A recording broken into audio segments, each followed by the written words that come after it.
안녕하세요. 저는 영화감독 봉준호라고 합니다. 네, 오늘 방금 영화를 보셨으니까 또 이렇게 배우분들, 감독님과 직접 나와 주셨기 때문에 여러분들 기분이 묘하실 것 같은데, 네. 우리 그 엄마 이정훈 배우님부터 각자 자기 소개해 주세요. 네, 경주기획에서 네, 모녀의 머리로 오패션 부모를 몰고 가는 엄마 이정훈입니다. 반갑습니다. 네, 안녕하세요. 저는 어머니의 첫째 딸 장주 역을 맡은 공효진입니다. 반갑습니다. 네, 안녕하세요. 저는 둘째 딸 영주 역을 맡은 박소담입니다. 반갑습니다.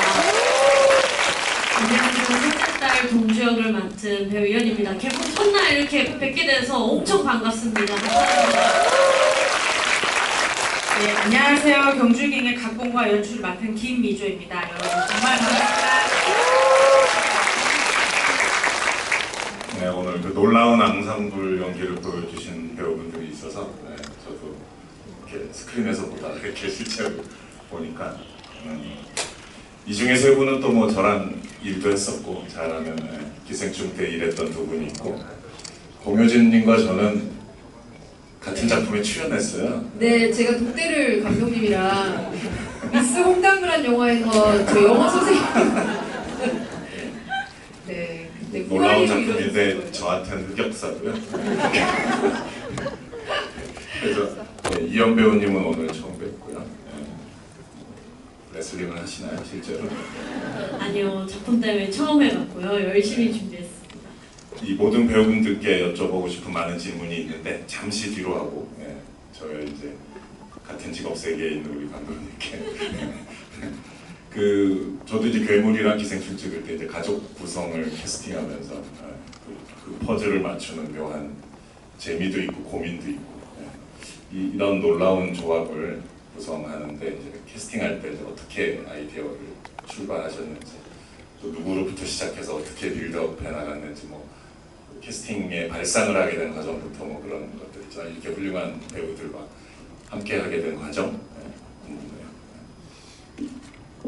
본격적인 시작을 하기에 앞서서 봉준호 감독님의 찐 팬임을 꼭 말씀드리고 싶습니다. 시간이 빨리 시간이 없어. 빨리 중요한 얘기를. 감독님, 근데 그 스토리가 있어요. 들어보셔야 돼요. 스토리 좀 얘기해 주세요. 근데 이 얘기 하자면 너무 길어져서 좀 간단하게 말씀드리자면, 설국열차 찍으시기 이제 기사화가 되기도 전에 제가 고3 때 제 친구에게 이제 야자 빼먹고 집에 가면서 내가 지금 공부할 때가 아니다. 봉준호 감독님이 설국열차를 그러니까 지금 기획 프로덕션도 안 들어갔고 프리도 안 하시는, 찍으신다고 한다. 그래서 내가 지금 거기 보조 출연이라도 지금 들어가야 될 것 같다.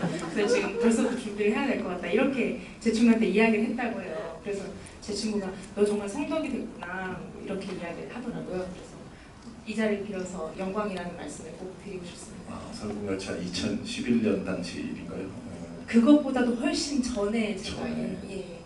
어디서 들으셨어요, 그 소식을? 감독님이 아마 괴물 이제 하시고 나서 어떤 그 인터뷰를 하셨는데, 거기서 설국열차라는 작품을 좋겠고 이 얘기를 이제 한 줄을 한 꼭지를 하셨는데, 그러니까 거기에 꽂혀가지고. 그때는 배우가 혹시 꿈이셨어요? 절대 아닙니다. 자, 잊혀진 영화들 얘기하지 말고 오늘 이렇게 보면 경주기행의 캐스팅 과정에 대해서. 저는 사실은 이제 제가 딸만 넷 있는 집에 막내딸이기도 하고 해서 이제 이 이야기를 구상하게 됐는데, 그러다 보니까 그 딸들의 캐릭터들을 만들 때 저희 언니들을 보고 좀 많이 참고를 했습니다. 그래서 그런 것들로 이제 캐릭터를 하나하나 만들어 나가게 된 것 같고요. 그리고 사실 한 분 한 분 같은 경우는 되게 또 긴 역사들이 다 각각 있으세요. 그래서 이정은 선배님 같은 경우는 이제 옛날에 그 빨래 장면에서 그 빨래가 바람에 그 장면 하시면서 이렇게 춤을 추시는데, 저는 좀 그게 되게 광기 어리게 그렸으니까. 그래서 빨래라는 그 되게 유명한 뮤지컬을 예. 아시죠? 여기 보신 분들도 많이 있어요. 네. 저도 마더 때 이제 그 뮤지컬을 보고 예. 이정은 감독님께 아. 처음 접근을 했었더랬죠. 네. 그래서 저는 그게 너무 이렇게 친근하게 보이는 게 아니고 왜 저렇게 광기가 어리셨지 해서 그때부터 너무 좋았습니다. 저는 그런 광기가 되게 저로 하여금 저를 좀 매료시켰던 것 같아요. 그래서 정은 선배님은 그때부터 아주 오래전부터 작품을 하게 되면 꼭 정은 선배님과 하고 싶다라는 희망이 있었고요. 효진 선배님은 제가 효진 선배님이 여러 대표작이 있지만 그 중에 질투의 화신이라는 작품을 굉장히 좋아합니다. 그래서 진짜 20번 넘게 본 것 같아요. 그래서 진짜 힘들 때마다 그 작품을 좀 많이 봤어서 효진 선배님도 무슨 타노스의 보석함처럼 진짜 언젠가 꼭 효진 선배님이랑 하고 싶다라는 생각으로 작품을 했었고요. 소담 배우님은 유령이라는 작품에서 제가 그 모습을 보는데 너무 저 사람이 되게 외로워 보였습니다. 근데 그게 영주라는 캐릭터랑 너무너무 잘 맞다고 생각을 했었고요. 동주, 저 이현 배우님은 그 독립영화 담쟁이라는 작품이 있습니다. 거기에서 제가 이미 그때 보고 반해서 저 배우님이랑은 내가 언젠가는 반드시 해야겠다 하고 노트에 써놓았던 분을 이렇게 모시게 됐습니다. 꿈을 이루신 캐스팅이다, 그죠? 예. 네. 그리고 그들의 항상 그런 이제 감독님의 몫이니까. 네. 이 자리에 없지만 또 살인마 변희봉이 죄송합니다. 갑자기 듣고 싶어서 그랬나? 네, 변요한 어떻게 또 구상하게 되죠? 사실 저희 살인마 역할이라고 하니까 자꾸 죄송한데 백상현 역할의 변요한 배우님은 안 해주실 줄 알았습니다. 왜냐면 역할이 저희가 중반부 이후로 나오기도 하고 그래서 안 해주실 것 같아서 아예 생각조차 못했었던 분인데요. 근데 제가 백상현 역할을 캐스팅하기 전에 좀 굉장히 고민이 깊었던 게 이 내 모녀의 이 에너지를 대적할 만한 분이 누가 있을까? 그런 에너지와 그 열기 그리고 싹 봉지를 벗고 나왔을 때 뭔가 압도하는 카리스마를 가진 분이 누가 있을까? 그래서 사실 처음에는 조금 신인 배우분들, 그러니까 얼굴이 알려지지 않은 분들 중에서 모셔볼까도 했었는데 그렇게 할까 고민했으나 그렇게 해서 등장했을 때의 임팩트가 있을까가 좀 의문이었어요. 그때 저희가 되게 극구 반대했어요. 안 된다. 우리 넷을 상대할 순 없다. 진짜 더 센 배우 나와야 된다. 막 그래서 요한 변요한 씨를 씨가- 보호해야 된다. 네, 진짜 요한 씨가 재밌게 봤다는 얘기 듣고 "헉, 정말? 그 친구 뭘 볼 줄 아는구나 했었어요. 근데 역시 여러 가지 상황이 좀 맞습니다. 그랬지만 합류해서 그러니까 요한 선배님이 네. 원래는 리스트 저희가 엄두조차 못 냈던 분이었는데 저희 제작사 대표님한테 생일 축하한다고 메시지를 보내시게 되면서 저희가 이제 요한 선배님을 왜 생각 못했지 이러면서 이제 성사가 됐어요. 놀라운 순간들이 몇 개 있었죠. 예. 특히 마지막에 1대1로 있을 때 살려달라고 할 때는 순간 그의 악행과 모든 걸 다 알매도 불구하고 잠깐 0.1초 정도 용서해주고 싶잖아요. 또 뭐 안 좋은 성장 과정이 있었겠지. 막 나조차도 그런 생각을 0.1초 정도 하게 되는데 그게 이제 엄마가 느꼈을 공포감이 아니었을까. 용서할까봐 두려웠다 그랬는데 변요한 씨께서 그걸 눈으로 해서 이렇게 보여주더라고요. 뭐 이 얘기는 더 이따가 더 자세히 차차하도록 하고 그 사위분과 어린 또 따님도 있는데 그 속절없이 착하기만 하는 그 사위분은 어떻게 그러시는지 너무 좀 착해서 마음이 아팠어요. 네. 근데 사실 그 여자가 많은 집 안에 있는 남자는 착해야 견딜 수가 있어요. 저희 집을 봐도 형부들이 그렇게 순하실 수가 없으세요.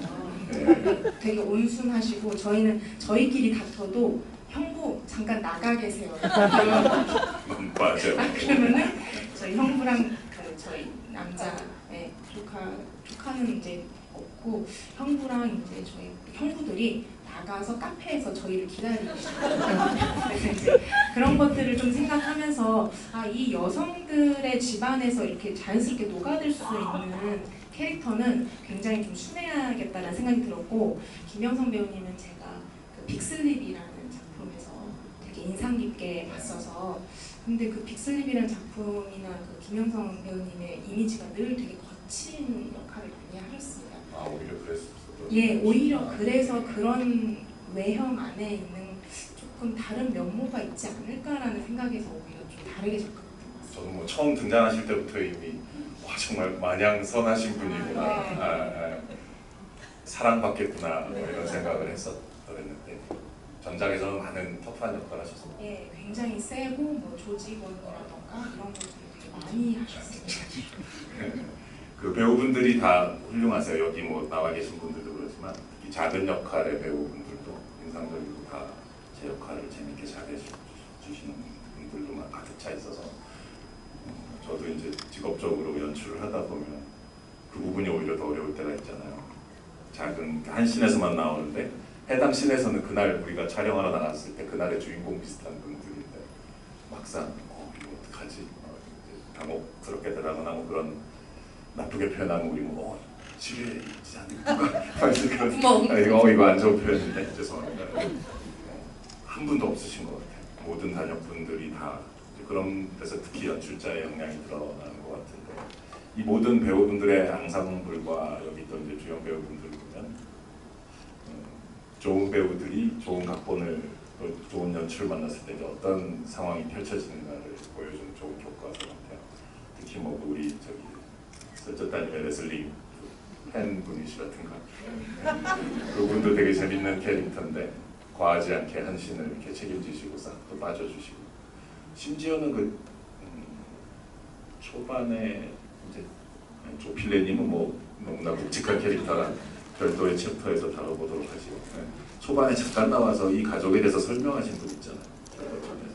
뭐 이렇게 뭐 다듬고 계셨나 앉아서 두 명의 형상 그 배우님도 사실은 되게 위험해질 수도 있는 신인데 단순히 그냥 어떤 한 배우분이 주인공들을 설명하는 도구처럼 잘못 쓰여질 수 있는 위험한 신인데 그분도 아주 안정감 있게 감정의 또 섬세한 결도 있고 이 가족들이 그 후로 되게 힘들었다는 걸 얘기할 때 표현되는 섬세한 느낌들도 있고 그런 것들이 딱 한 씬이지만 담겨서 나왔기 때문에 전혀 도구적으로 이렇게 잠깐 쓰여진 그런 느낌이 안 들더라고요. 그래서 그때부터 영화를 되게 안심하고 볼 수 있게 됐었는데 그분이 그 오징어 게임에 나오신 강혜신 선배님이시고 한 씬을 하신 분 되게 다르죠. 그 대사를 하는 템포감이라든가 뉘앙스 같은 게 대단하시고 여기 계신 분들은 이제 캐릭터들 한 분 한 분 한 분당 2시간, 3시간씩 얘기해도 끝이 없을 것 같은데 우리 저기 레슬링 전사 보였죠? 그 커플만 네임이 뭐 이게 영화에서 액션을 담당하셨어요라고 얘기하면 그 너무 거친 단순한 표현이겠죠. 그 실제로 뭐 발차기, 목조르기, 초킹이라 그러나 되게 리얼하게 잘 보여주셨는데 또 그런 틈새에 보면은 예를 들어 경주 도착해서 그 경주 간판들을 볼 때라든가 우리 구렁이 얘기했을 때 아니야 그거 산모기 산모기 얘기했을 때 그 반응한 얼굴 그런 짧은 순간들을 보면 맞아 되게 섬세한 그 순간들이 있어요. 또 그거를 길게 과하게 보여주지 않으려고 하더라고요. 얄밉게 살짝만 보여주고 그냥 지나가는데 그 어떻게 논의하셨어요? 그런 이제 거칠고 터프하고 근육이 근서실이 있다고 하지만 어쨌든 근육이 있는 그런 캐릭터지만 사실은 상처가 또 많이 있잖아요. 그래서 감독님하고 어떻게 상의를 하셨는지 캐릭터에 대해서. 일단 감독님이 제일 먼저 해줬던 얘기는 거침이 없었으면 좋겠다였는데 그 거침이 없음이 너무 깊은 생각을 하면 상처가 드러나는 친구인 거라고 저는 생각을 했었어요. 그래서 매 순간 생각보다는 행동을 먼저 하는 것이 아픔을 좀 덜 느끼는 방법이 아니었을까라고 생각했고 휘파람 불거나 이제 마지막 액션씬에서 엄마한테 나 아직도 미워라고 하는 그 대사하는 그 부분들이 동준하는 캐릭터를 조금 더 입체적으로 만들어줄 수 있겠다라고 생각했던 포인트였는데 동준은 어쩌면 그 산모기 씬에서 하고 싶었던 말을 묻고 싶었던 질문을 하기 위해서 이 여행을 오지 않았을까라는 생각도 했었어요. 근데 어느 정도 되게 엇비슷하게 동주가 이해하는 엄마의 최선의 표현은 그래 우리 엄마의 표현은 이 정도지 항상 하는 그런 대답을 듣고 넘어갔다라고 생각을 했고 사실 저는 미조 감독님이 시나리오 안에 대사와 행동 지문으로 캐릭터 배우가 연기할 수 있는 캐릭터의 힌트를 되게 많이 줬다고 생각을 했어요. 그래서 엄청 많은 질문과 엄청 많은 상의를 하기보단 제가 제안해서 많이 좀 녹여보고 해보고 그걸 이제 미조 감독님한테 현장에서 약간 확인받는 느낌이었어요. 그래서 첫날이 가장 떨렸고 그 다음부터는 일사천리. 네, 그 첫날 뭔가 딱 이거예요 하는 순간 요런 느낌 그리고 가장 어려웠던 건 의외로 저는 감옥신이었어요. 그때가 저희가 완전 촬영 초반이었는데 제일 하이의 연기를 해야 하는 거예요. 초반에 그걸 찍으셨구나. 네, 그래서 그 톤을 어떻게 잡느냐에 따라 이제 앞과 뒤가 이제 붙을 텐데 그래서 그때 가장 미조 감독님이랑 현장에서 얘기를 많이 했던 것 같아요. 난감하죠 그럴 때는. 네. 저는 설국열차 라스트 씬을 첫날 찍었어요. 진짜 스키장 눈 녹기 전에 찍어야 된다 그래요. 그 이제 두 어린 배우가 기차 밖으로 나오는 건데 이제 스키장에 그 기차를 세트 세워놓고 근데 어린 배우들에게 뭐라고 말해야겠지 잘 모르겠고 그냥 나오면 돼. 두 분은 되게 깊게 상의하셨을 것 같아요. 네, 그래서 아마 두 버전을 다 찍었던 것 같아요. 조금 에너지 떨어뜨린 거랑 에너지를 진짜 올린 걸 두 버전을 아예 그냥 찍었어요. 나중에 선택할 수 네, 있게끔. 네. 어느 버전이건 우리가 본 것은 올린 버전입니다. 그만큼 이 모든 분들의 에너지가 강했구나 찍어보니까 그죠? 네. 저조차도 사실 이 톤을 어떻게 정리해야 될지가 좀 고민이 많아서 사실 매 장면 찍을 때마다 조금 여러 테이크의 버전들을 좀 셋째들의 마음에 대해서 알아요 혹시? 저는 외동입니다. 그 이제 이현 배우님 세대는 많잖아요. 네. 약간 미조 감독님 젊으신데 이제 사자매였더라서라고 하셔서 조금 놀랐는데 제가 이제 69년생인데 이제 우리 세대는 뭐 사형제 사자매 사남매 많아요. 그 셋째의 그 있잖아요.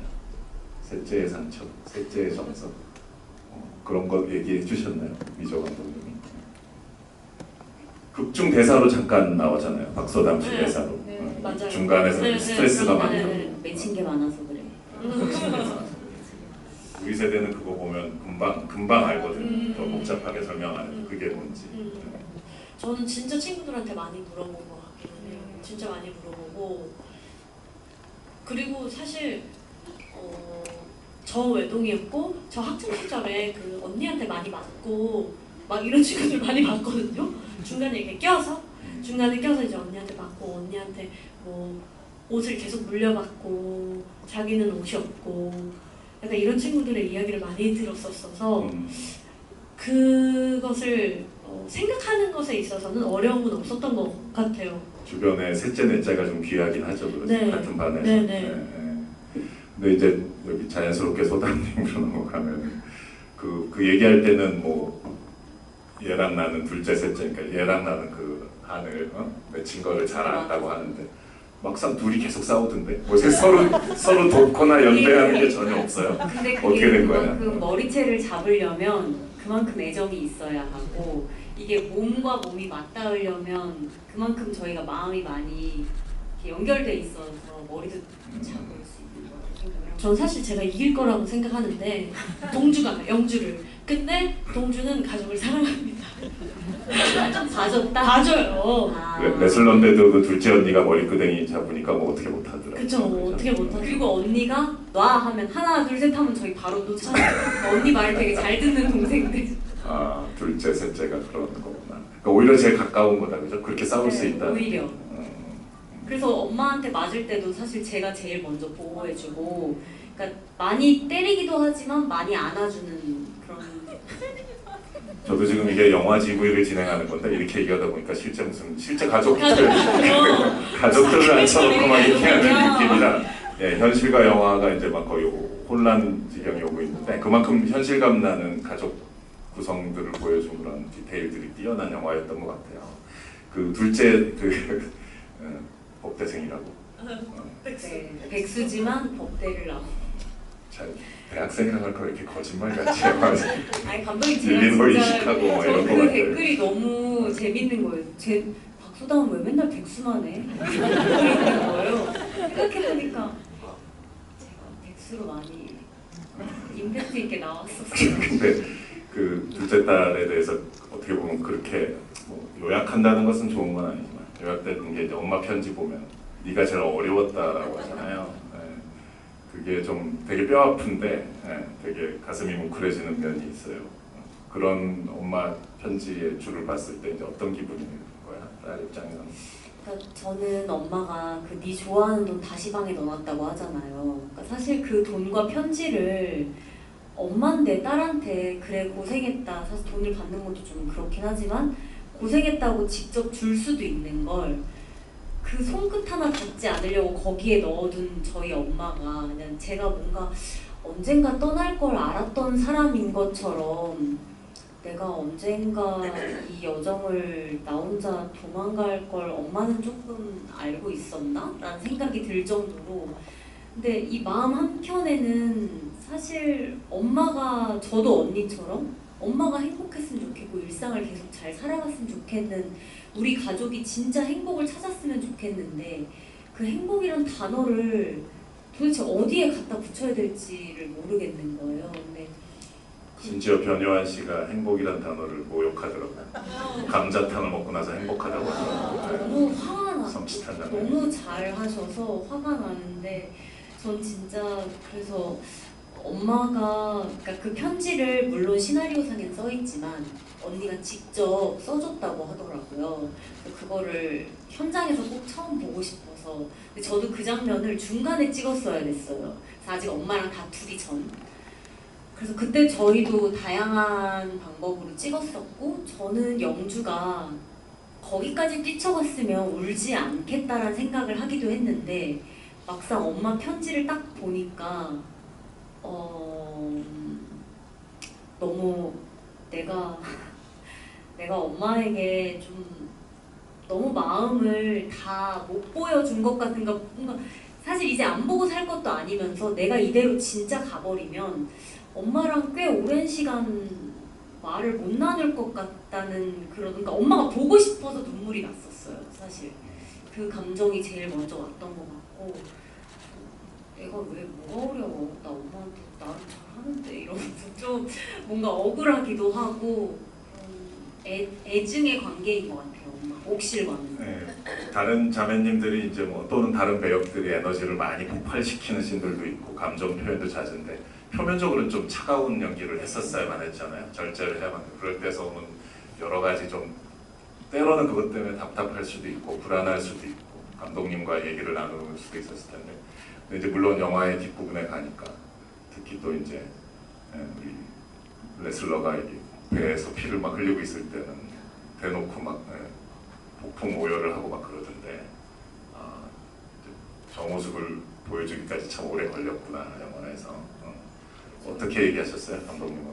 저는 영주가 가장 좀 이 딸들 중 가장 좀 소심하기도 하고 마음도 많이 여리고 그만큼 예민하고 너무나 그런 친구라고 생각을 했어요. 그래서 이 자기의 감정을 들키지 않으려고 자꾸만 자기가 갑옷을 입는 그런 사람들 있잖아요. 전 영주가 그런 인물이라는 생각을 했고 감독님이 그래서 저는 이 이야기를 나중에 들었지만 그 유령에서 유리코를 보고 저 인물이 외로워 보여서 저에게 연락을 주셨다고 했는데 저는 저는 그래서 그렇게 연결이 되는구나. 네, 저는 영주가 가장 외로운 캐릭터 같기도 했어요. 그러니까 동주랑 물론 마음적으로 통하는, 몸적으로 통하는 부분도 있고 다 있지만 뭔가 얘는 아직 누군가에게 안겨서 엉엉 울어보지도 못한 그래서 가장 어떻게 보면 동주보다 엄마 나 사랑해? 나 왜 안 사랑해? 뭐 경주가 아닌 내가 죽었으면 좀 더 나았을까라는 말을 저도 이 머릿속으로는 하지만 직접은 하지 못하는 그런 겁쟁이라는 생각을 했었어서 근데 감독님께서는 늘 일단 시나리오상의 영주에 대한 캐릭터를 너무 잘 써주셨고, 그리고 제가 혼란스럽거나 헷갈렸던 적이 없었던 것 같아요. 그리고 늘 소담 씨는 영주 같아요. 이렇게 그게 최고의 칭찬이잖아요. 그래서 좀 의심하지 않고 묵묵히 할 수 있었던 것 많이 절제된 상태로 쭉 영화 속에서 이제 흘러왔지만 이제 엄마의 편지를 마침내 열었을 때 거기서 이제 진짜 이 인물의 모습들을 막 볼 수 있는 것 같더라고요. 좋았었고 공효진님에 대해서는 좀 다른 접근을 하고 싶은데 네. 제가 이제 존경하는 대배우로서 이분의 연기는 항상 놀랍지 않습니까? 네. 이제 항상 보러 가게 되면 이제 뭐 스토리나 뭐 맡고 있는 인물 이런 걸 떠나서 그냥 마치 뭐 죄송합니다 축구 얘기해서 오늘 라민 야말이 어떤 플레이를 할까 뭐 이런 거 있잖아요. 메시가 오늘 어떤 골을 넣을까 완전히 그 팀과 별개로 그걸 보게 되는 여기 팀들이 계신데 조금 죄송하지만 솔직히 그런 마음이 있어요. 오늘 어떤 퍼포먼스로 보여줄까? 많죠. 예를 들자면 그런 우리가 그동안 봤던 작품들에서 많은 예를 들면 고령화 가족에서 그 친아빠 나타났을 때 그 아시죠? 거기 보면 누구였지 친아빠? 박근영 선생님이었나? 그 박근영 선생님이 안 보신 분들은 한번 보십시오. 명장면들이 있습니다. 그래서 그때 친아빠라고 이게 누가 딱 나왔는데 거기에 대한 이제 공효진님의 반응이 있어요. 이제 오늘 이제 영화를 이 작품을 보면서 어떤 그런 작품과는 별개의 또 기대감이 있는 거죠. 이 대배우가 이제 무엇을 보여줄 것인가. 근데 이제 처음에 그 셋째 딸이 그 차 유리를 깨먹잖아요. 이거 탁 보고 근데 이제 와가지고 이렇게 하더라고. 쓱 하고 가더라고. 그래서 저게 이제 물론 어디까지 디렉팅의 영역도 있겠고 뭐 본인이 한 것도 있겠고 뭐 이분이 또 리액션을 한 것도 있겠지만 쓱쓱 하고 가는데 우와 공효진이다 역시 그 이게 뭐 제가 좀 과하게 말하는 건지 모르겠으나 그 동작과 그 쓱쓱 하는 데서 온 그 느낌이 있어요. 그 엄마와 딸 모녀네라는 그 유리 파편이 있었나? 없었어요. 현장에 이렇게 세팅을 하진 않았고 가루를 어쨌든 이렇게 쓱쓱 하잖아요. 어떻게 찍은 거예요? 그런 장면? 그게 첫 촬영이었어요, 감독님. 첫날 첫 촬영이야? 네, 그 휴게소가 첫 촬영이라 막 동주가 막 거의 뭐 시를 그리면서 막 그거 운동기구 하는 거 기억나세요? 네, 그랬던 그 저희가 찍을 게 많았는데 나름대로 설정한다고 일단 분장차에 딱 첫날 첫 촬영에 탔는데 엄마가 그 오데스 머리를 그래서 제가 같은 거울에서 어머 엄마 머리 컨셉이 이거였어요? 깜짝 놀랐어요. 그래서 진짜? 그러고서 아니 근데 이거 괜찮을까? 막 그랬던 그러고서는 엄마가 세게 가시는구나 싶어서 이제 저도 그 분장을 하다가 저는 아무래도 눈썹 타투를 한 설정으로 가야겠다. 그래서 엄마 따라서 저도 엄마도 이제 목욕탕에서 이제 그런 불법 시술을 받은 푸른빛 그 눈썹을 하자. 그래서 엄마를 굽고 시켜갖고 저랑 같이 했어요. 근데 엄마는 이제 오대수 머리에 좀 가려져서 잘 안 보였지만 저는 그 청록빛의 그 눈썹을 하고 있거든요.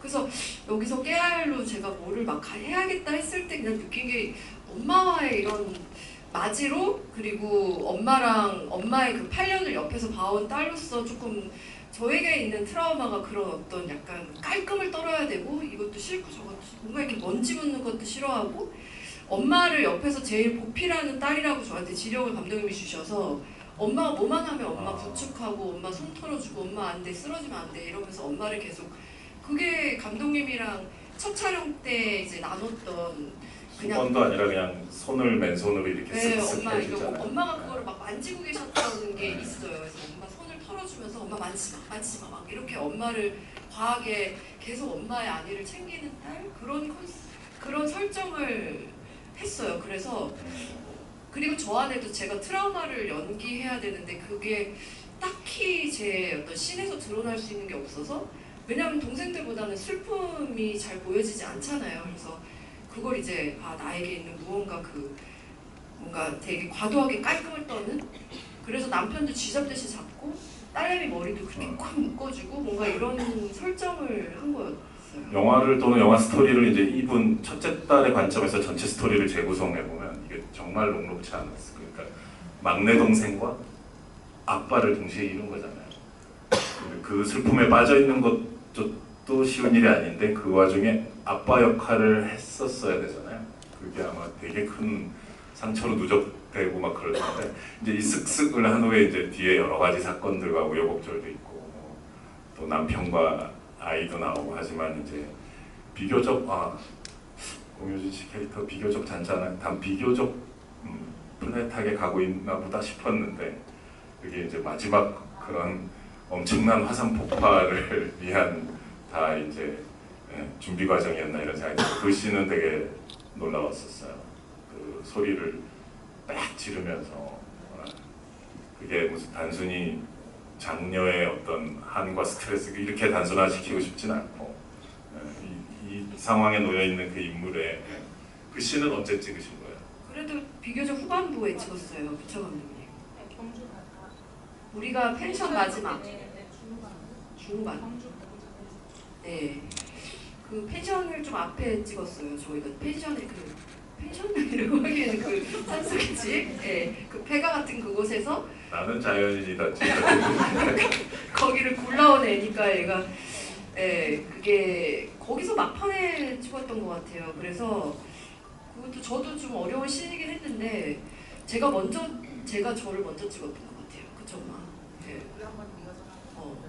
근데 저는 사실 그 씬이 저한테는 좀 답답한 씬이었어요. 제가 연기를 해놓고 뭔가 잘한 것 같아서 기대된다기보다 살짝 좀 답답했다. 제가 느낄 때. 네, 조금 다시 찍고 싶은데 더 잘할 자신은 좀 없는 듯하고. 근데 저는 조금 뭔가 이렇게 갑갑한 느낌이 약간 있었는데 그런 연기해놓고 이렇게 얘기하면 좀 얄밉지 않아요? 근데 저는 그거를 그렇게 좋아하실지 몰랐어요, 정말. 제일 좋았는데. 근데 그걸 진짜 좋아하시더라고요. 그래서 여기가 이렇게. 근데 엄마가 봤을 때 찍으시는데 엄마가 막 철철 눈물을 흘리셔서 이거는 너무 잘 나왔겠다 하는 생각을 했었어요. 이제 이정은님 뭐 저랑 옥자의 그 돼지 목소리까지 하는 저랑 3편을 작업하셨 맞죠? 네. 참 오늘 영화 보면서 제가 참 가슴이 많이 먹먹해졌었는데 무슨 얘기를 꺼내야 될지 모르겠어요. 근데 그냥 어쩔 수 없이 행사니까 거칠게 요약을 하자면 뭐라 해야 되지? 고통이나 분노나 고통을 주체할 수 없는 사람이잖아요. 물론 마지막에 재판정에 섰을 때 그때 마침내 처음으로 이분의 평화로운 얼굴을 아주 잠깐 우리가 보게 되지만 근데 모르겠어요. 옛날에 뭐 밀양의 전도연 씨도 뭐 그런 자식을 잃은 연기를 한 적이 있고 프랜시스 맥도머니가 3빌보드 제목이 더 긴데 뒤는 모르겠습니다. 근데 어쨌든 3빌보드 거기에서도 되게 비슷한 상황에 처해 있었더랬죠. 솔직히 두렵지 않았어요? 이 역할을 하기로 결심했을 때? 그러니까 요즘에 이제 인터뷰를 하면 사실 딸들한테 명확하게 얘기 못했던 부분이 있어요. 저는 이 이거 자리에서 찍는 해봐요. 감독님은 아시는데 찍는 내내 못 갈까봐 그 역할에 못 도달할까봐. 그러니까 진짜로 백상현 보고 진짜 괴로워서 경기 얘기 끝나고 나서도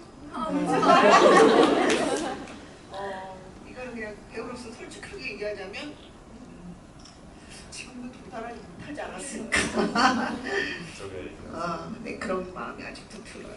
그러니까 내가 과연 이 복수를 끝까지 잘 할 수 있을까 그 생각이 촬영을 내내 하면서 생각이 들었고 끝나고 나서도 과연 그 마지막에 이렇게 마음을 놓는 그 마지막의 안도감이 진짜일까 아닐까.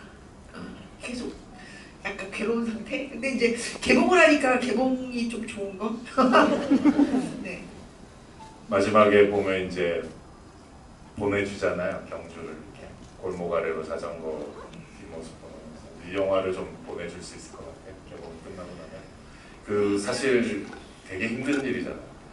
육체와 정신을 완전히 이거는 감독님이 원망스러울 때도 있을 테고 고마울 때도 있을 테고 뭐 여러 가지 감정이 복잡할 거야. 울지 말고 얘기해.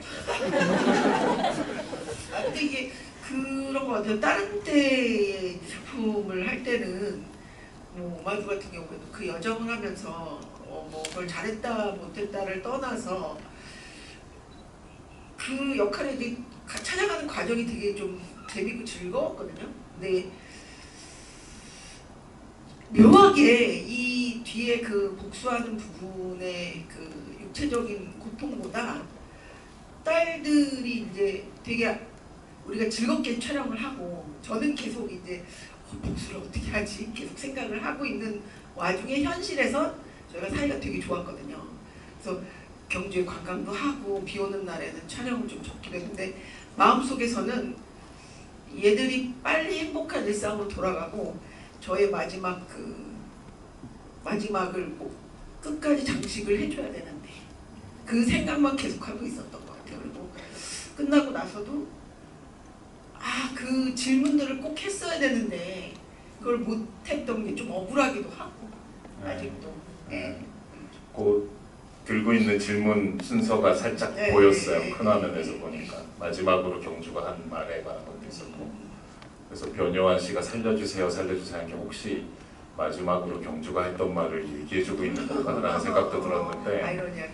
근데 그 인간 정말 본인 살려달라고.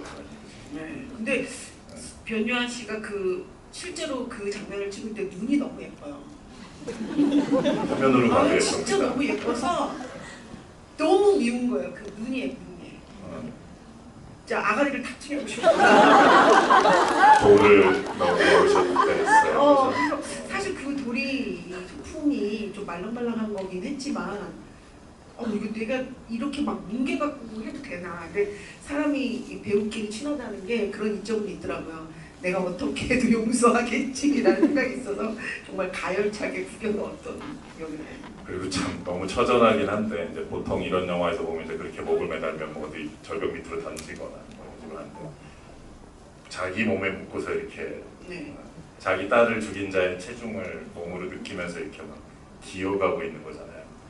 그때 그 육체적, 정신적으로 어떤 느낌일지가 정말 말로 형언할 수 없는 그런. 근데 이제 사실은 우리가 그런 장면을 진짜 믿게끔 만들어 드려야 되는데 사실 그 무게를 제가 감당할 수가 없잖아요, 다. 하지만 그렇게 무게를 감당하는 연기를 계속 해야 되니까 사실 감독님하고 계속 이렇게 소리 내보고 저렇게 소리 내보고 이렇게 밀고 가보고 저렇게 밀고 가보고 며칠을 찍었죠. 이제 우리가 얘기하다가 행복, 뭐 아까 오대수 머리, 복수 뭐 이런 얘기 나왔지만 오대수님이라고 하면 이제 한국 복수 영화의 걸작 올드보이의 그 유명한 이름이기도 하지만 감독님께서는 이 작품을 뭐 어떤 복수국이라는 꼬리표가 달리는 걸 원치는 왠지 않으셨을 것 같아요. 행복에 관한 얘기가 오히려 더 있고 그 중심에 새 출발하고 싶다고 그러고 복수국이라기보다는 뭐랄까 약간 다른 차원의 뭔가 스토리에 어떤 처음부터 그런 마음을 먹으셨던 게 아닐까 시나리오 쓸 때라는 상상을 해봤었는데 처음에 어떤 마음이셨어요? 시나리오를 시작할 때? 사실 시나리오를 쓸 때는 그냥 목을 매다는 결말은 단 한 번도 바뀐 적이 없었거든요. 그래서 그냥 애초에 엄마 중심의 되게 처절한 복수극을 처음에는 생각을 했었고 그런데 이게 시나리오를 제가 3년 동안 디벨롭을 했는데 고치는 과정에서 자연스럽게 이 인물들 하나하나가 이제 엄마 중심이었다가 딸들 한 명 한 명이 약간 형상을 갖추더라고요. 그래서 형상을 갖추면서 다 캐릭터들이 자기 목소리를 내기 시작했습니다. 그래서 저도 이제 궁금한 게 근데 이게 복수를 한다고 해서 그럼 복수를 엄마는 하는데 그럼 이 딸들 각각 하나하나는 어떤 감정을 갖고 있을까 어떤 말을 하고 싶을까가 상상이 되다 보니까 복수극이라는 거 안에 가족의 이야기가 자연스럽게 들어간 것 같습니다. 공효진 씨가 그 행복이란 단어를 얘기했었죠. 막 소리 지를 때 빨리 행복했으면 좋겠다. 참 그래서 되게 단순한 가족 복수극이나 뭐 그런 차원을 넘어서서 되게 영화를 보면서 여러 복잡한 심정을 겪게 되는데, 근데 행복에 도달하기가 그렇게 힘든 거네요. 수감 생활은 어때요? 연애는 몇째 딸이 제일 연애를 자주 옵니까? 역시 잘. 그래서 모르겠어요. 이 영화의 어떤 첫 장면도 그렇고 이제 이 인물들이 나왔을 때 이 앞에 패밀리라고 쓰여져 있잖아요. 하트 그려져. 뒷면에는 엄마, 첫째, 둘째, 셋째. 그래서 이게 와 되게 뻔뻔스럽다라는 걸 느끼면서 이제 영화의 연출하는 스타일도 막 살인범, 그러니까 그 복수에 관련된 이제 우당탕탕 소동을 그릴 때는 약간 코믹 소동극처럼 잠시 보이기도 하고, 그렇지만 여기서 다뤄지는 사건의 무게라든가 인물들의 감정은 또 되게 깊은데 때로는 그 되게 쓰라리기도 하고, 그런 서로 다른 감정의 느낌들이나 스타일을 되게 자유자재로 막 오가거든요. 그래서 이 영화는 되게 뻔뻔하게 연출되고 보여질 거라는 어떤 선언 같은 건가요? 그런 티셔츠가 이 스타일과 톤 앤 매너에 대한 고민 같은 건 없으셨어요? 사실 그 톤에 대한 고민이 이 영화를 만들 때 가장 크게 고민되는 지점이었는데요. 근데 저는 애초에 이 경줄기행이라는 이야기를 시작할 때 원래 우리가 흔히 아는 복수는 보통 한 명이 하지 않습니까? 근데 저희는 되게 여러 명이 때로 가거든요. 그리고 날벌레도 잘 못 잡는 이 뭔가 절대 해낼 수 없을 것 같은 너무너무 비효율적인 복수 글이기 때문에 저는 그 안에서 이 톤앤 매너의 불균질성이 되게 필연적이라고 생각했습니다. 심지어 이제 후반으로 영화가 막 치닫고 감정도 깊어지는데 거기서도 또 굴하지 않고 이들이 문화유적 도굴단이 돼요. 이미 깊어진 감정 속에서도 또 한 번 폭소를 되게 자신감 있게 선사하는데 거기서 어떤 감독님의 패기 같은 게 느껴졌어요. 그래서 두려움이 그런 어떤 톤의 이렇게 유연한 전환이나 이런 거에 대해서 별 두려움은 없으셨던 거죠. 특히 배우들이 훌륭하면 그런 연결고리점들이 다 봉합이 되거든요. 진짜 솔직히 고백하자면 두려움이 없었던 게 아니고 편집하면서도 너무 스트레스를 받아서 제가 다시는 나 이렇게 안 하겠다. 오직 한 장르로만 앞으로 하겠다. 내가 이런 무모한 선택을 다시는 하지 않으리 막 이렇게 이야기할 정도로 굉장히 좀 고민이 많았습니다. 사실은. 되게 미묘한 어떤 테이크를 붙이느냐에 따라서 톤들이 너무 들쭉날쭉 바뀌기도 하고 어떤 음악을 붙이느냐에 따라서 어떻게 컷 길이를 하느냐에 따라서도 너무너무 크게 달라지더라고요. 그래서 그 지점에서 진짜 수도 없이 좀 뜯어붙인 것 같습니다. 저희 편집됐는데 원래 능선을 따라서 저희가 비 오는데 비옷 입고 거기를 가방을 묻으러 가잖아요. 대낮에. 근데 그걸 묻으러 가다가 엄마가 맨 앞에 계시거든요.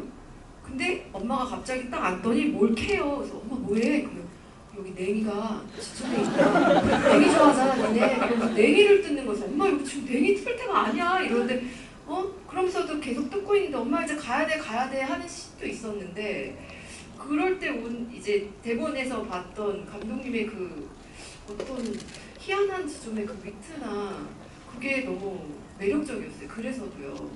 근데 그거를 생사를 치는 듯한 고통으로 빼셨다고 감독님이. 냉정하게 네. 편집하셨구나. 네. 그 냉이 씨는 나중에 꼭 블루레이 출시할 때 꼭 넣어주세요. 네. 보고 싶네요. 많이 뜯었어요. 제가 또 뜯어 말려가지고 다음에 봉다리 끄내라고 막 그러면서 그때 생각나 봉다리에.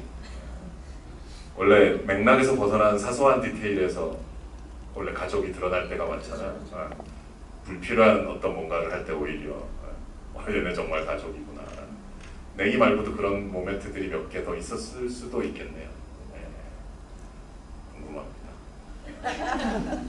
편집돼서 저희도 막 아쉬운 씬들이 꽤 있었어요. 사실은 저희가 성만이 지금 사위 역할을 해주시는 성만이 이제 술을 먹고 바로 잠드는 걸로 돼 있는데요. 사실은 그게 아니고 성만이 이제 모녀들을 데리고 둥글게 하자면서 마당으로 데리고 나가서 보름달이 떠오른 가운데 아래서 둥글게 강강술래를 하는 장면이었어요. 와, 명장면일 것 같은데. 거기가 저희가 처음으로 모두가 깔깔깔깔 웃는 딱 결전에서 온날 그 광기 어린 모습이 있었어요. 또 웃게 돼요. 같이 막. 착한 사이만이 그런 걸 할 수 있지. 너무 궁금해지네요. 얘기 들으니까. 근데 이제 감독이 어쩔 수 없이 냉정해져야 할 때가 있어요, 그죠? 편집기 앞에서도 그렇고 녹음실에서도 그렇고. 이제 어쨌든 나중에 감독판이 또 재개봉하거나 또 블루레이에서 뭔가 그 얘기하신 장면들 다 보고 싶네요. 특히 강강소월래. 제가 정말 사랑하는 장면인데요. 이제 그 감독판이 나오기 위해서는 여러분들의 입소문이 절실히 부탁드리겠습니다. 여기 배우분들까지도 다 나와 계시고 관객분 중에도 궁금하신 게 많을 텐데 질문을 하나 받아도 될까요? 네, 관객분 질문. 네. 여기 안경 쓰신 분.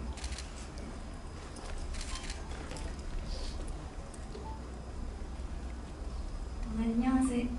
네, 일단 배우님들 연기 너무 잘해주셔서 너무 감사하고 감독님이 이런 재밌는 영화 만들어주셔서 감사해요. 정말 감사합니다. 네, 감사합니다. 제가 너무 궁금했던 거는 액막이 형태가 복을 불러오는 건데 매달려 있었잖아요. 근데 그거를 뭔가 가까이 찍으시는 걸 보고 그리고 필레 역할을 한 배우분이 이게 살길이다 이런 말을 하시면서 그래서 근데 백상현을 매달려서 죽게 하시는 걸 보고 이 액마기가 그 두 가지를 매달려서 죽어야만 이 엄마가 행복을 찾을 수 있다 이거를 나타나게 하신 건지가 궁금했고요. 너무 두 번째 질문 드려도 되면 혹시 설정을 잘 짜시는 것 같은데 그 필레 역할을 한 배우분이 과거사가 솔직히 너무 궁금했어요. 유족 모임이라길래 정말로 그 뭔가 해치 오신 전적이 있으신지 자기 과거에도 그런 게 너무 궁금했습니다. 질문 기회 감사합니다. 저야말로 여쭤봐 주셔서 너무너무 감사합니다. 왜냐면 진짜 말하고 싶어서 입이 너무 간지러웠는데 아무도 안 물어봐 주셔가지고 되게 진짜 말씀드리고 싶었거든요. 일단 액막이 명태는 그냥 그런 장소, 사실 그 펜션을 보시면 그 무덤이 있어요. 무덤가에 세워진 펜션이거든요. 그래서 그러면은 뭔가가 있을까 했는데 액막이 명태가 있을 것 같다고 생각을 했었고 그게 되게 잘 어울릴 것 같다 생각을 했는데 그 액막이 명태를 자세히 보시면 그 명태가 목에 이렇게 줄에 걸려 있거든요. 그게 나중에 백상현을 목에 매다는 거를 좀 그걸 통해서 살짝 암시를 해주고 싶었고요. 그리고 필레도 이게 살길이다라고 이야기를 하고 옥실도 되게 지속적으로 같은 말을 해요. 그놈만 죽이면 우리 가족도 새 마음 새 뜻으로 다시 살 수 있어. 이 얘기를 되게 반복적으로 하거든요. 저는 옥실이 그걸 믿는 사람이기 때문에 끝까지 갔다고 생각을 해서 그렇게 했었고요. 두 번째 질문은 이제 필레는 이제 남편이 불에 타서 죽은 이제 이력이 있어요. 근데 이제 원래 시나리오에 뭐가 있었냐? 필레가 나타났을 때 그 사람들이 웅성하면서 저 여자 남편이 불에 타 죽었대. 저 여자가 죽였다는 소문이 있던데 이렇게 되게 소문이 무성한 여자. 라고 제가 처음에 설정을 했는데 안 그래도 인물이 많은데 필레까지 그렇게 서사를 갖고 나오면 되게 혼란스러울 것 같아서 그 따라다니는 두 남자분들은 아들이에요, 직원이에요? 그것도 정확치 않습니다. 배다른 아들들이고요. 필레 스피노프도 하나 기대해요. 더 필레라고 그 배우님도 너무 개성이 넘치시죠. 네. 잠깐 소개해 주신다면 배우분. 남건아 배우님이라고 남건아 배우님은 제가 단편 영화 술래라는 단편에서 너무 좋게 봐서 좋았는데 저는 선배님의 그 얼굴이 주는 되게 묘한 야누스적인 느낌이 있어요. 그래서 그게 되게 좋았고 그냥 필레라는 인물이 사실은 약간 저는 맥거핀이라고 생각했습니다. 뭔가 되게 대단한 역할을 할 것처럼 등장하지만 사실은 중간에 이제 중국이나 태국, 필리핀으로 가시잖아요. 어디 가? 네. 그래서 그 전에 되게 강한 임팩트를 주셔야 되는 그래서 옥실이 막 조플레 개 쌍년이라고 하시거든요. 그래서 그런 임팩트를 잠깐이지만 주기 위해서는 그런 마스크를 가진 분이 오시면 좋겠다고 생각을 해서 저희가 모셨고요. 그리고 그 뒤에 이제 덩치랑 조만이라고 하는 그 두 배우분은 한 분은 덩치, 한 분은 조만이인데요. 근데 아들을 왔다는 소문도 있고 어디서 이제 그 보육원에서 데리고 왔다라는 소문도 있는 제 혼자 그냥 상상의 나래를 펴서 그렇게 만들었었습니다. 스피노프 기대하겠습니다. 자, 질문 한 분 더. 예. 액션 여왕 이정은이라는 태블릿을 들고 계신데 질문해 주세요.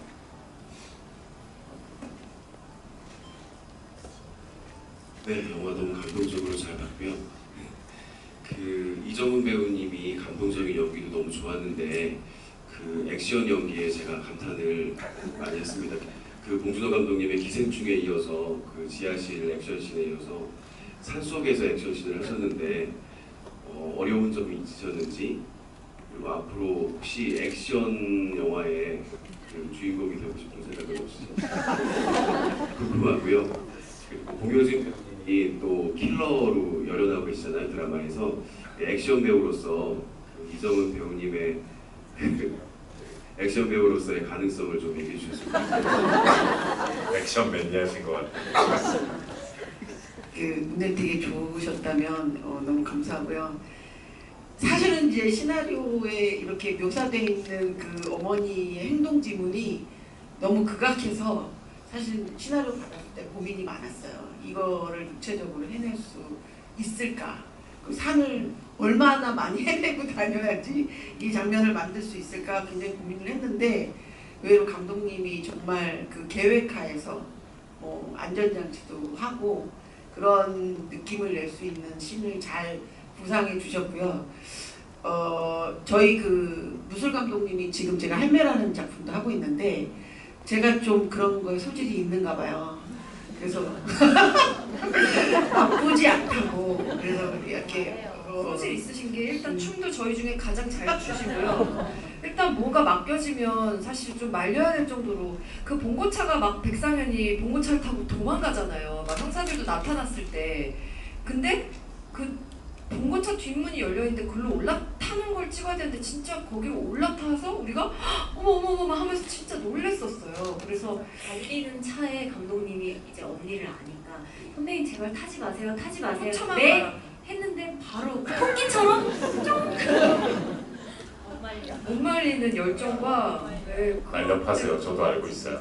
날렵함과 그 운동신경과 그 뭐 뮤지컬 그 머리 그 미용실 에덴 미용실. 에덴 미용실이라고 그 약간 뮤지컬 같은 공연인데 거기서 또 아주 날렵한 춤과 동작들. 이제 엄마의 입장에서 한 액션은 약간 저는 생활 액션이라고 생각하거든요. 이현 씨는 정말 특훈을 받아서 레슬링 선수로서 이렇게 그 낚아챈 여러 가지 훈련을 막 토할 정도까지 연습을 했고, 저는 이제 현장에서 주어지는 대로 했는데 초반에는 조금 힘들었어요. 그 이렇게 얼굴을 비닐에다 이렇게 가는데 얼굴이 이렇게 돋구가 나오게 되면 배우는 조금 두려울 수 있거든요. 근데 워낙 무술 감독님이 약간 배우를 가스라이팅을 잘하세요. 그래서 1, 2, 3 하면 그냥 막 액션이 나오게끔. 그래서 좀 도움을 많이 받았어요. 도움을 많이 받았고 그것 때문에 조금 자신감이 생겨서 그분하고 지금 또 같이 액션 드라마를 준비하고 있습니다. 항상 자제하고 자중하세요. 귀한 배우신데 절대 다치면 안 돼요. 자, 이제 시간이 다 되어가서 마지막으로 우리 감독님이 우리 복 받으신 감독님 같아요. 좋은 각본과 본인의 또 치밀한 연출로 이런 좋은 배우분들과 작업을 하신 거잖아요. 이미 이 개봉 첫날에 이제 감독님들 마음이 복잡하죠.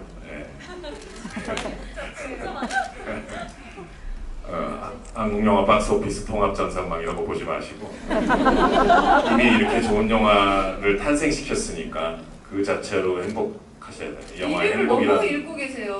그거 읽지 보면 안 돼. 말라고 계속 하는데 막 눈이 막 갑자기 막 파르르 떨리면 왜요? 할 얘기 많은가 봐. 구하고 싶어. 패티하세요. 핸드폰 뺏어야 돼요. 사실은 김미조 감독님이 옥실이에요. 진짜. 진짜 이 불이 마음속에 불이 뜨거우시고 제가 K만 쳐도 그 한국 그 전산망으로 계속 넘어가거든요.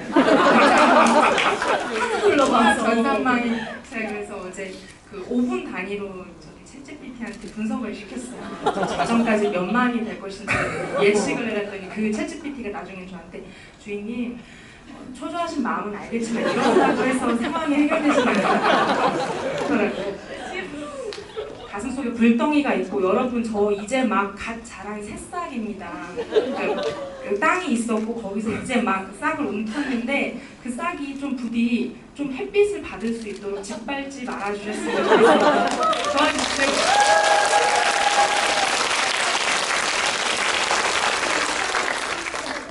저도 그렇고 저도 그렇고 크리스 놀란도 그렇고 누구나 다 마찬가지죠. 개봉한 날 마음이 복잡합니다. 불안하고 초조하고 전 세계 모든 감독들이 다 마찬가지고요. 그래서 근데 그거 이전에 이렇게 여기 계신 분들이 이미 즐겁게 또는 감동적으로 볼 수 있는 영화를 완성했잖아요. 그 자체에서 오는 행복만큼은 오늘 꼭 누리셨으면 좋겠습니다. 네. 마지막 인사를 해주시죠, 관객분들한테. 사실 시나리오를 쓰면서 이게 영화가 만들어질 수 있을까가 되게 많이 고민이 되거든요. 되게 외롭기도 하고 그런데 이런 날이 온 것에 대해서 굉장히 좀 떨리고 또 설레는 마음입니다. 그래서 여러분들 영화를 어떻게 보셨을지는 모르겠지만 그래도 이 영화 정말 진심을 다해서 만들었습니다. 그래서 조금 아쉽게 보셨더라도 아쉽게 보셨으면 이제 평점을 올리시지 않으시면 될 것 같고요. 좋게 보셨으면 가열차게 5점. 지금 굉장히 좀 예민하고 고슴도치 같은 제가 아직은 이제 새싹이다 보니까 이럴 수 있는 점 제가 자중하지 못하는 점 여러분들이 양해해 주셨으면 좋겠고 진심으로 귀한 시간 내서 여기까지 와주셔서 감사합니다. 셋째, 둘째, 장녀, 엄마도 짧게 한마디씩 인사해주세요. 오늘 이렇게 개봉 첫날 이 자리에 앉아서 와주신 관객분들 얼굴을 보면서 이야기할 수 있는 게 너무 뜻깊었고 이렇게 뵙고 이야기 나눠서 너무 좋았고요. 영화 재밌으셨으면 주변에 소문 많이 내주시고 영화관으로 다들 이렇게 밀어 넣어주세요. 오늘 와주셔서 너무 감사합니다. 감사합니다. 진짜 저희 개봉 첫날 그리고 이번 주가 너무너무 중요한 거 여러분 아시죠? 그래서 오늘 이 개봉 첫날 함께 해주신 감독님께도 공감독님께도 너무너무 진심으로 감사하다는 말씀 드리고 싶고 오늘 와주신 모든 분들 귀한 시간 귀한 발걸음 해주셔서 감사합니다 여러분. 감사합니다. 네, 그냥 느껴지는 에너지가 아무래도 잘 보신 것 같으니까 저희는 그저 뿌듯합니다 여러분. 네, 이 마음 그대로 많이 오래오래 간직하시길 감사합니다. 좋은 영화로 찾아뵐 수 있어서 너무 기분이 좋고요. 분명히 응원해 주실 거라 믿습니다. 이렇게 늦은 시간 함께 해주셔서 감사합니다. 공 감독님 감사합니다. 우리가 여기서 이렇게 귀한 몇 시간을 함께 했습니다. 네, 행복한 일인 것 같습니다. 네, 수고하셨습니다.